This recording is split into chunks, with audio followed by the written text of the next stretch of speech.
Ladies and gentlemen, we need to talk about Prince Harry. Not the Harry who married Meghan Markle in that fairy tale wedding that had the world glued to their screens. Not the Harry who walked away from the royal family in a blaze of Oprah interviews and Netflix documentaries. No, we need to talk about the Harry of 2025, a man who has somehow managed to become the spare in his own relationship. Picture this.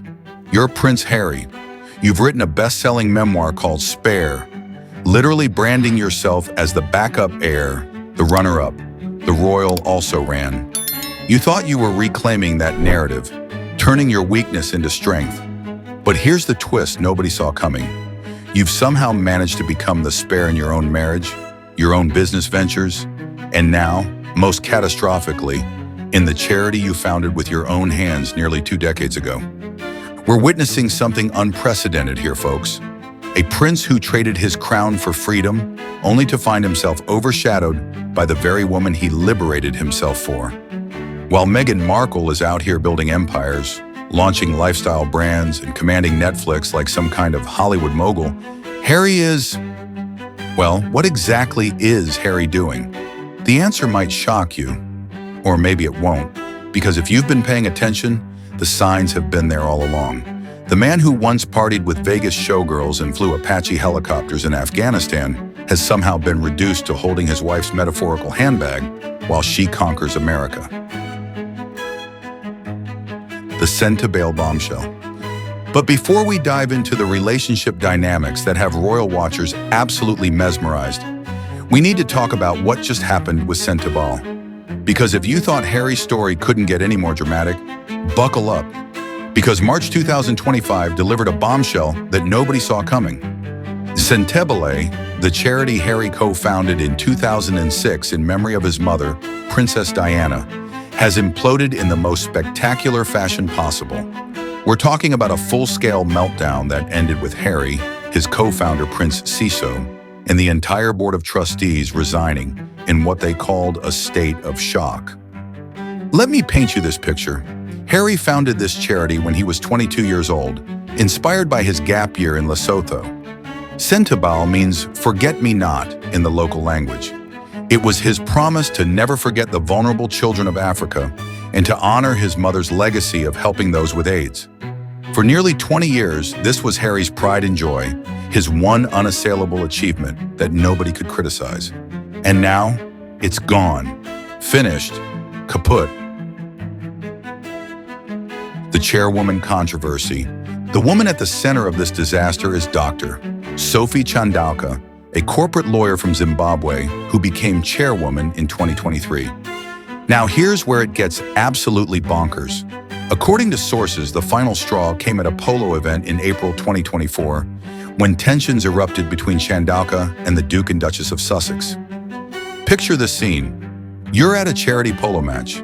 Harry's just won, everyone's celebrating, photos are being taken. A viral moment showed Meghan apparently moving Chandauka away from Harry during the photo opportunity. The incident generated negative attention for Meghan, and Harry allegedly asked Chandauka to publicly address the situation to defend his wife. Chandauka's response? "I said no, we're not setting a precedent by which we become an extension of the Sussex PR machine." Boom! The gloves were off. The financial disaster. But wait, it gets worse. According to sources familiar with the situation, when Chandauka was appointed in July 2023, Sentebale was in stable financial standing. But under her leadership, everything changed. A key turning point came when tensions arose between Chandauka and a major funder of the Sentebale Polo Cup, the charity's flagship fundraising event. As a result, the 2024 match didn't take place. Separately, Chandauka hired external consultants at a cost of over $600,000 to develop new fundraising strategies, allegedly without board approval. Those efforts failed to secure the anticipated funding. Let me repeat that for the people in the back. $600,000 gone for consultants who delivered nothing. And here's the really devastating part. When you look at Sentebale's finances, you see just how dependent the charity was on Harry himself.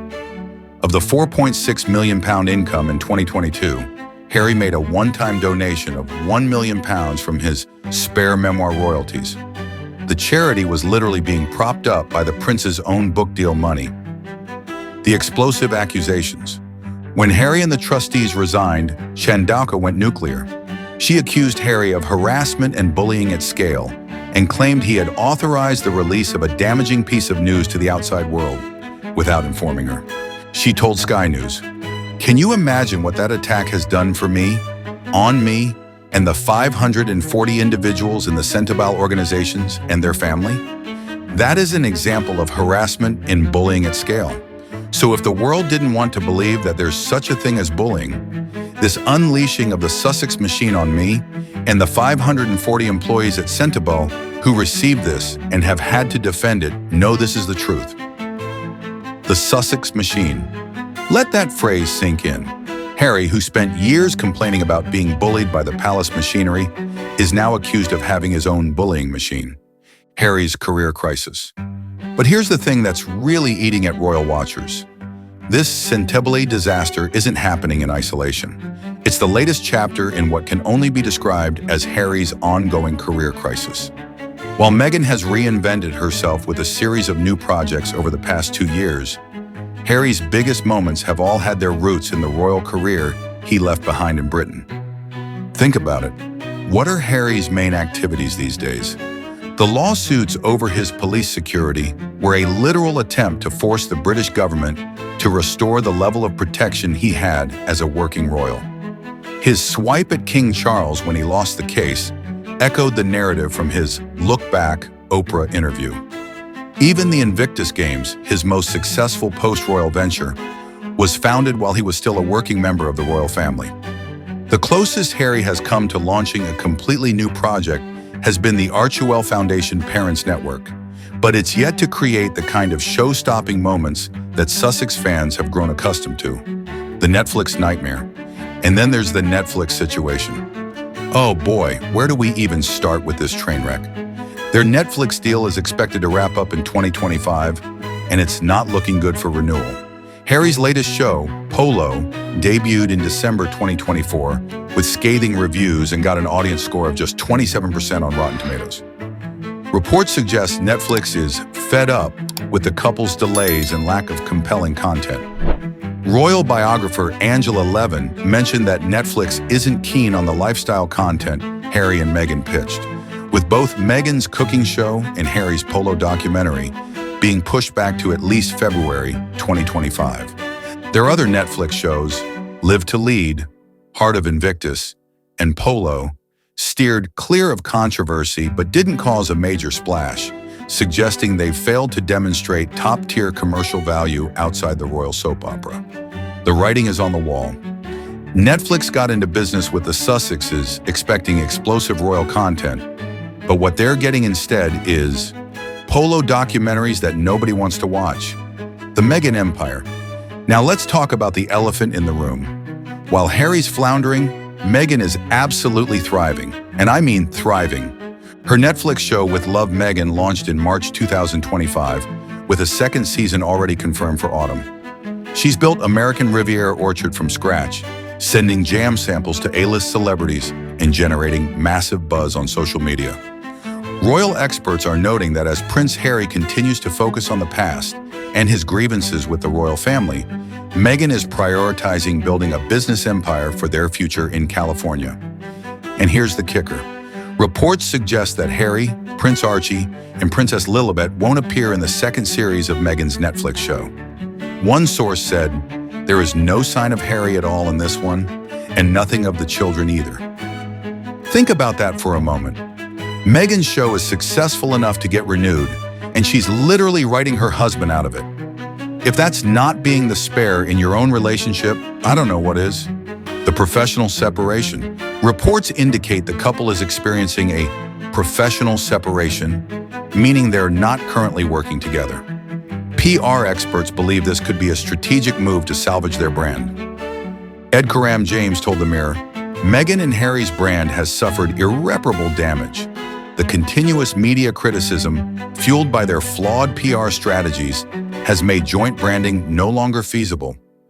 He further stated that while Harry has been working on rebuilding his reputation since leaving the royal family, his efforts are often overshadowed by his connection with Meghan. The body language tells all. And if you want to see this dynamic in action, just look at their public appearances. In April 2025, The Blast reported that Meghan and Prince Harry caused controversy with their conduct at a summit in New York City, where an awkward moment caught attention. When Harry reached out to hold Meghan's hand as they exited their vehicle, she seemingly ignored his gesture.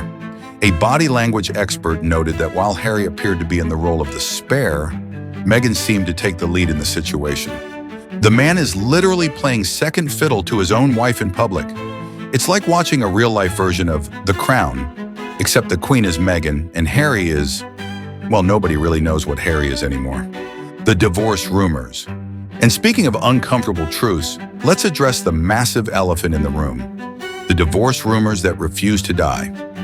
At the New York Times 2024 Dealbook Summit, Harry was directly asked about speculations surrounding their relationship. He responded with characteristic humor. "We've apparently divorced 10 times, and personal ambitions might be driving a wedge between them. The King Charles factor. And then there's the royal family situation, which isn't helping Harry's confidence any. Sources told People magazine that King Charles, Prince William, and Queen Camilla don't trust Harry and Meghan with any kind of confidential conversation." Royal biographer Sally Bedell Smith said, "The underlying issue is trust. The King and William don't trust Harry and Meghan with any kind of confidential conversation." Harry's friends previously told People magazine that King Charles won't respond to Harry's phone calls and letters. Imagine being so estranged from your own family that your father, who's battling cancer, won't even take your calls. The geographic divide. The couple's separate professional lives are becoming increasingly obvious. During Memorial Day weekend 2025, Harry was in Shanghai, China, for a business conference while Meghan was home in Montecito with the children, posting Instagram stories of beekeeping with Princess Lilibet. This isn't just a scheduling conflict. This is a pattern. Harry traveling the world for business while Meghan builds her empire from their California base. They're living increasingly separate professional lives, and everyone's starting to notice. The Martha Stewart transformation. Meghan has reinvented herself in the image of Martha Stewart and Gwyneth Paltrow with her cooking show and Goop-style online shop. Some have compared her to trad wife influencers on social media, a move that's certainly a long way from the early career Meghan, who once raged against the homely image of women in kitchens. But here's the brilliant part. It's working. While Harry is stuck fighting legal battles and relitigating royal grievances, Meghan has figured out how to monetize domestic bliss. She's turned herself into a lifestyle guru, and American audiences are eating it up. The reputation rehabilitation. Sources close to the couple suggest that Meghan is currently focused on supporting Harry and assuring him that he has everything he needs in their family life in America. An insider revealed that Meghan is spearheading arrangements for various getaways and family bonding time. But let's be real here. When your wife has to actively manage your emotional well-being while simultaneously building a business empire, who's really wearing the pants in this relationship? The public perception problem. Their popularity continues to wane in UK polls, with both Harry and Meghan now significantly more disliked than the once reviled Queen Camilla. In December 2022, saw Meghan being found as the second most disliked member of the British royal family by YouGov polling, behind Prince Andrew. But here's the thing. While both of them are facing criticism, only one of them is successfully pivoting to a new career. And it's not Harry. The future question. So where does this leave Prince Harry in 2025? Fans who have watched their star fall somewhat since the release of Harry's book Spare in January 2023 will have a good idea by the end of 2025 whether they've found a way to make it soar again.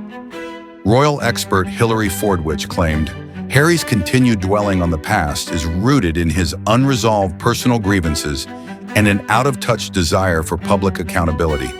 His every public move further damages any chance of reconciliation.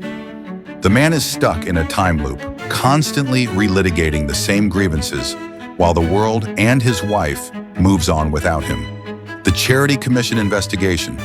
The UK's Charity Commission has now opened a formal investigation into the Sentebale situation.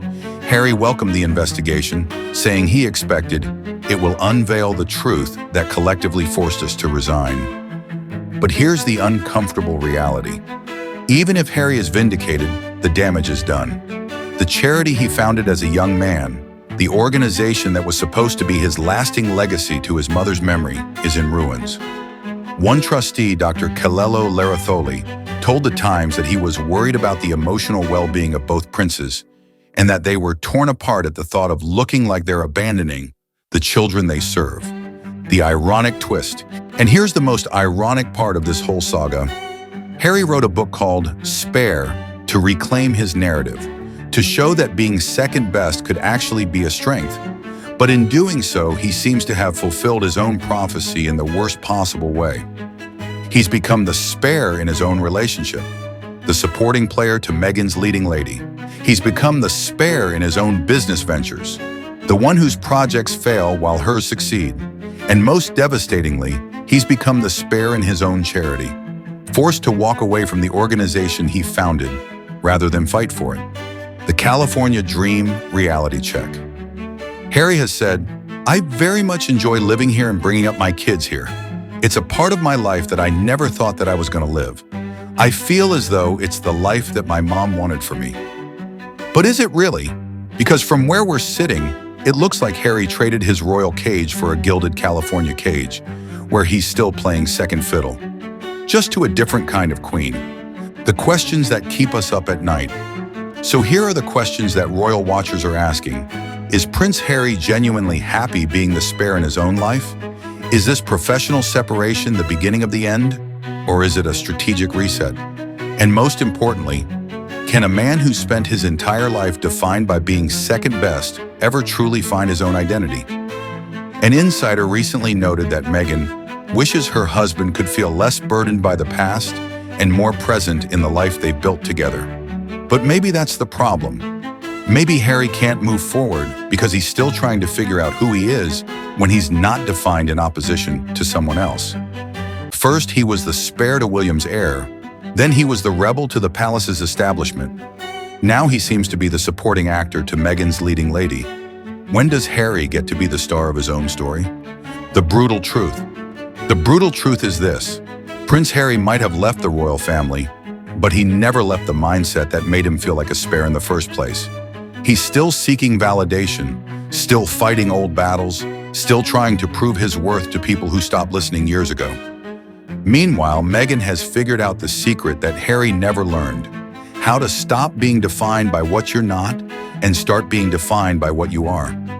She's not the failed actress anymore, or the divorced American, or the royal wife who didn't fit in. She's Meghan Markle, entrepreneur, lifestyle guru, and entertainment mogul. Harry, on the other hand, is still the spare. And the most tragic part, he's doing it to himself. The final verdict. As we watch this story unfold in 2025, one thing is becoming crystal clear. The man who wrote Spare to reclaim his narrative has instead become trapped by it. The Sentebale debacle isn't just a charity crisis. It's a metaphor for everything that's gone wrong in Harry's post-royal life. He left the palace to escape being overshadowed, only to find himself overshadowed in his own marriage. He founded a charity to create his own legacy, only to watch it crumble while his wife builds empires. He signed deals to tell his story, only to find that nobody wants to hear it anymore. The most successful royal rebellion in modern history might just turn out to be the most successful example of self-sabotage as well. And the saddest part? Harry seems to be the only one who doesn't see it coming. So there you have it. The rise and fall of Prince Harry, the man who went from being the spare heir to being the spare in his own life. The question isn't whether Harry can recover from this. It's whether he even wants to.